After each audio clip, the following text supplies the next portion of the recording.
And now, let's look at the reality of selective serotonin reuptake inhibitors.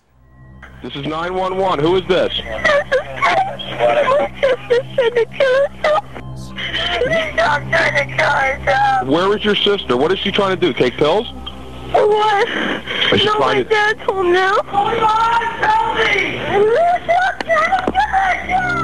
Our beautiful little girl Candace died by hanging 4 days after ingesting 100 milligrams of Zoloft. Matt violently and with great difficulty took his own life. She ended the night by cutting her wrist. I found Jacob hanging from the rafter in our attic. It wasn't the disease that caused my daughter to viciously mutilate herself. It was the drug. These parents believe the drug companies had evidence there was a risk, but never told them. I'd like to introduce you to my daughter, Caitlin Elizabeth McIntosh. Well, it's actually only a two-dimensional image of her, but it's all I have left. She died of suicide at age 12 years, 3 months, just 8 weeks after being put on Paxil and then Zoloft. Our daughter Julie had been excited about college and had scored 1,300 in her SATs several weeks before her death. Instead of picking out colleges with our daughter, my wife and I had to pick out a cemetery plot for her. Instead of looking forward to visiting Julie at school, we now visit her grave. On September 9, 2001, in a state of confusion and hopelessness, I put a .38 Special Smith & Wesson revolver under my chin and pulled the trigger. I went from being a shy and mildly depressed but never suicidal kid to being overcome with thoughts of hurting and killing myself while on the SSRI drugs, thoughts which I acted on. He told me, I cannot stand the way this drug makes me feel. 2 days later, he committed suicide. How do you erase the picture of your child trying to run in front of a moving car? Would you people put your children on this drug? Would you take it yourselves? A lot of the people who spoke this morning, the picture that was presented of their child or someone they knew was not someone who was very, very ill. It was someone who had relatively minor type findings, who were put on these drugs with terrible consequences. Dr. David Healy is a world-renowned expert on antidepressant drugs, and he joins me in the studio. Thanks for coming in. Hi, thank you very much for having me. I actually use drugs to treat people who've got problems with their nerves. I used them when they came out first, and I use them still. And GPs prescribe them in good faith because they think these things are reasonably harmless. When in actual fact, they aren't. I think what's happening is we're not just picking out people who were ill and need to be treated. We've gone way, way beyond that and are actually making people ill. I want to ask the question of what kind of society have we become when increasingly, it seems, pharmaceutical companies can get drugs on the market which haven't been shown to work and which have been claimed to be safe and effective when they aren't. Oh, this is about money. This is not about science. The pharmaceutical industry has systematically misled physicians and patients. The bottom line, we don't really know what these drugs are doing in real live human beings. When you look at all of the documents, you see a pattern of misleading doctors who then unwittingly mislead patients. This is a betrayal of the public trust in physicians behind the scenes by the industry, and it must stop. Harvard psychiatrist Joseph Glenn Mullen consults for lawyers suing antidepressant manufacturers. He prescribes these drugs to patients, but says he closely monitors them because he's seen extreme and dangerous reactions in some patients. People who were not suicidal before I put them on the drug, who very clearly became agitated, sleepless, restlessness, and completely preoccupied with suicidal thoughts. And when I took them off the drug, it went away. 2 years ago, 16-year-old Corey Badsgard took a rifle to his high school and held 23 classmates hostage. Describe around that time how you were feeling. In the morning, I didn't feel like going to school. I felt sick, didn't feel like really, like I could get up very well. And so I went back to bed, and next thing I remember, I'm in juvie in the detention center where I used to live. And no doubt that the medication did this. I mean, he had amnesia, hallucinations earlier, abnormal dreams, which are all side effects of the medication. That morning, Corey was on a mix of antidepressants prescribed for what doctors called situational depression. His father says the pills turned Corey from a sensitive teenage boy to a volatile marauder, susceptible to blind rage. He was never a violent kid. I mean, he's always been a good kid, loved us, hugged us all. You know, he's never watched violent videos, and until medication, he started, you know, after that, then we realized that he was having aggression problems and, you know, was out of character. At Fox News, we found the Badscard story with antidepressants compelling, so we investigated further. We found a disturbing number of recent school shooters were either on medication or were experiencing withdrawal. The list includes 15-year-old Kip Kinkle withdrawing from Prozac when he shot 22 classmates, killing 2 after murdering his mother and stepfather at his home in Springfield, Oregon. 18-year-old Jason Hoffman on Effexor and Celexa when he opened fire at his California high school, wounding 5. 15-year-old Sean Cooper on a mix of antidepressants when he shot students in Idaho. 15-year-old TJ Solomon also on a mix of antidepressants when he aimed his shotgun at classmates in Conyers, Georgia, wounding 6.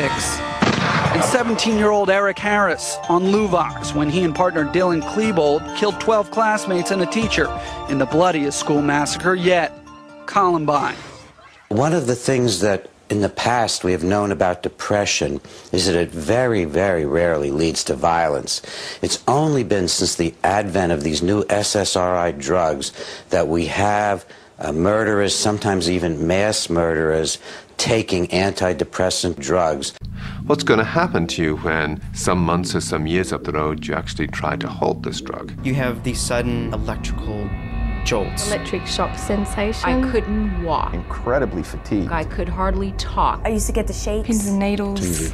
Extreme vertigo. Violent dizzy spells. I fainted a couple of times. Chest pains. I couldn't sleep. Stomach spasms. Migraine headaches. The nervousness. Racing thoughts. Anxiety attacks. Heightened emotional sensitivity. Crying spells. I was very angry. I was in actual physical pain from these zaps. I mean, they just go through your whole body, and it's not only the zaps and getting sick.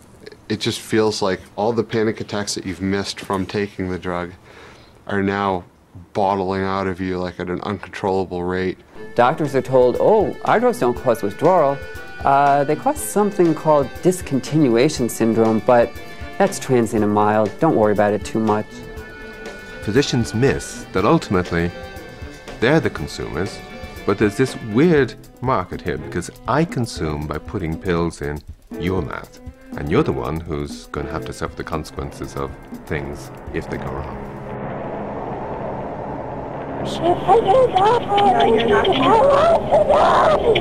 No, you're not going to go today.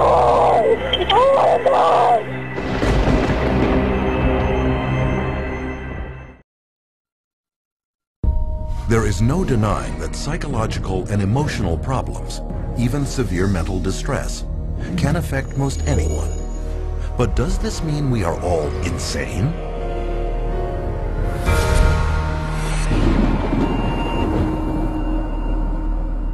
What causes psychological distress?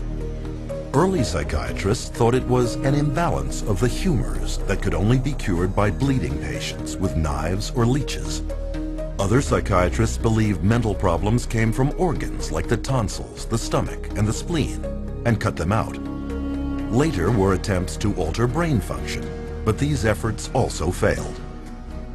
Today, psychiatrists tell us that the way to fix unwanted behavior is by balancing brain chemistry with a pill.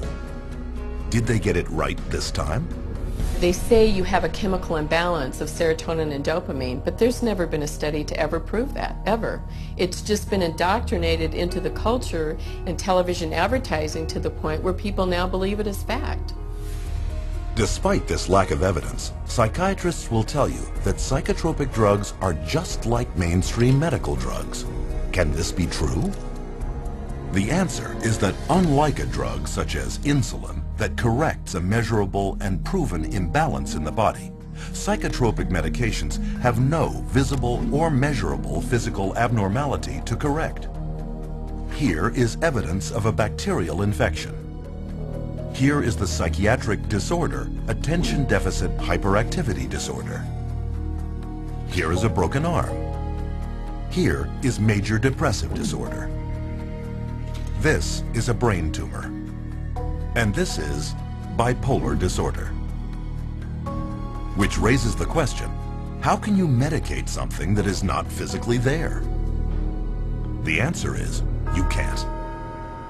And furthermore, because psychotropic drugs are specifically designed to get past the body's natural defenses and into the brain, they can upset the very delicate processes the brain needs to ensure the body runs smoothly. Every time you throw something into the system that's foreign to the system, you're creating imbalances elsewhere within the system. The body changes as a result of taking the medication, so when you stop taking the medication, the body's got to change back to the way it was before, if it can, because it can't always. And in doing so, it disrupts the whole system. This is what creates the sometimes serious side effects. Paxil was the drug that gave me insomnia. I would cry very easily on it, and I completely lost my appetite within the first 2 days of taking it. It didn't help me study, it didn't help me do anything. I didn't even want to do work because I was so sick. The side meds didn't help me at all. They made matters, I'd say probably like 10 times worse for me, maybe even 20. Only now I was further impaired by the medications, and I started having car accidents. They put me on Zoloft, and it made me want to kill myself. And I realized that those drugs were just destroying me. Even when I was on them, I realized that they were destroying me. In spite of the crippling effects of their drugs, psychiatrists and drug companies have used them to create a huge and lucrative market worth billions. And they've done this by naming more and more of life's problems as medical disorders, requiring psychiatric treatment. For example, shyness becomes social anxiety disorder. Loss of a loved one, major depressive disorder. Homesickness, separation anxiety. Suspicion, paranoid personality disorder. Having ups and downs, bipolar disorder. Distractibility, ADHD. This is why it is almost impossible for anyone to see a psychiatrist today and not be diagnosed with a mental illness. And a diagnosis of mental illness means psychotropic drugs. When a patient goes into a psychiatrist's office and asks for help, probably 98, 99, maybe even 99.9% of people are going to receive a medication. And these medications have been estimated to cause over 700,000 serious adverse reactions a year and 42,000 deaths. Meanwhile, the psychiatric industry rakes in $1/3 of $1 trillion a year. The issue isn't whether or not people's emotional problems are real. They are. What we really should be asking is, how did psychiatrists convince people that these problems were signs of mental illness? How did they use these illnesses to create a demand by doctors and the public for psychotropic drugs? And how did these drugs, with no known curative powers and a long list of side effects, become the standard treatment for every problem in life?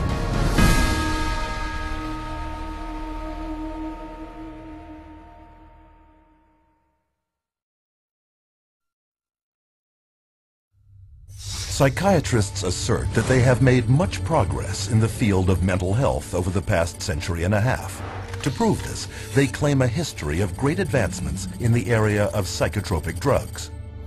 But is this parade of brain chemicals the scientific breakthroughs they are leading us to believe?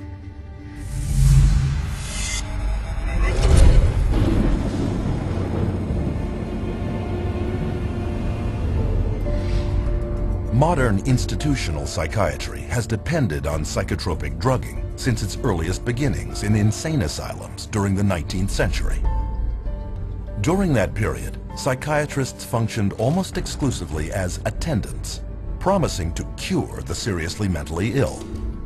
But as they could not, they were not regarded by mainstream medicine as real doctors. Other physicians considered psychiatrists as almost a doctor. Okay, because they weren't doing medical stuff. So to increase their status, they needed to become much more scientific. They need to prove that this is a legitimate scientific field. This is a legitimate medical profession. So they start medicalizing everything.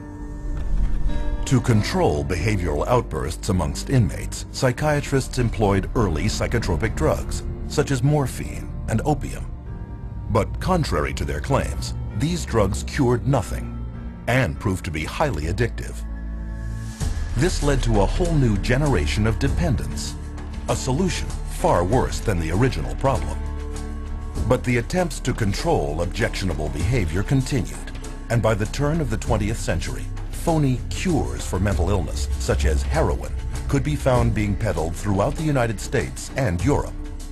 Even psychologist Sigmund Freud played a major role in the creation of the cocaine industry in the Western world, writing many glowing articles promoting its use for spiritual distress and behavioral difficulties. Freud, as a psychoanalyst, he for a while was promoting cocaine as being a panacea for all kinds of problems. Freud later wrote, "The psychic effect of cocainum muriaticum consists of exhilaration and lasting euphoria, produced no compulsive desire to use the stimulant further." What Freud did not reveal was a significant conflict of interest involving two rival pharmaceutical giants, Merck and Parke-Davis, both paying him to endorse their respective cocaine extracts. Sigmund Freud's early psychotropic drug marketing campaign helped create a major cocaine epidemic throughout Europe at the turn of the century. Clearly, another happy pill would have to be found. It wouldn't take long. Psychiatrists in the first half of the 20th century next turned to amphetamines. As before, the hype subsided into unavoidable proof that the drugs not only were ineffective, but highly toxic and addictive. Each fad followed the same pattern. First, the drug would be hailed as a medical breakthrough for mental problems. Then, increasing reports of serious side effects would trickle in. Finally, after years of denial, when psychiatrists and pharmaceutical companies could no longer deny the dangers of the drug, they would abandon it in favor of their next wonder drug. Though none of their drug therapies had ever proven to cure anything, psychiatrists continued their search for a magic bullet that they supposed would cure all. And in 1954, their dream, they believed, was realized with the introduction of psychiatry's first so-called miracle drug, chlorpromazine, better known as Thorazine. Originally designed and tested as a synthetic dye, then as an anti-parasitic in pigs, Thorazine was accidentally discovered to shut down human motor controls. One of the first papers promoting its psychiatric use stated, "The aim is to produce a state of motor retardation, emotional indifference, and somnolence." Thorazine. And now just a little information on a natural alternative to all of those drugs. How young is too young to be using medicinal marijuana? How young is too young to use aspirin? How young is too young to use penicillin? A retired physician and professor at Harvard Medical School, Lester Grinspoon, wrote the book on marijuana. Literally. In the 70s, his son Danny, who had cancer, used the drug to counter the pain of his chemotherapy before his death. Now, he hears from mothers like Miko and Judy, but even he can't say it'll work. I can't guarantee it's going to do anything, but I can tell you it isn't going to harm him. It is remarkably non-toxic. You understand how some people hear of a boy taking marijuana and they're going, that doesn't seem right. It's because we have been brainwashed about this substance. There will come a time when people will recognize that this is a wonder drug of our times. It does so much in terms of relieving some of the symptoms which are very difficult for parents to deal with, let alone the child. You're hurting yourself or you're healing yourself. It's your choice. And hopefully, when we learn better, we make better choices. Thanks for watching, and we'll see you next time.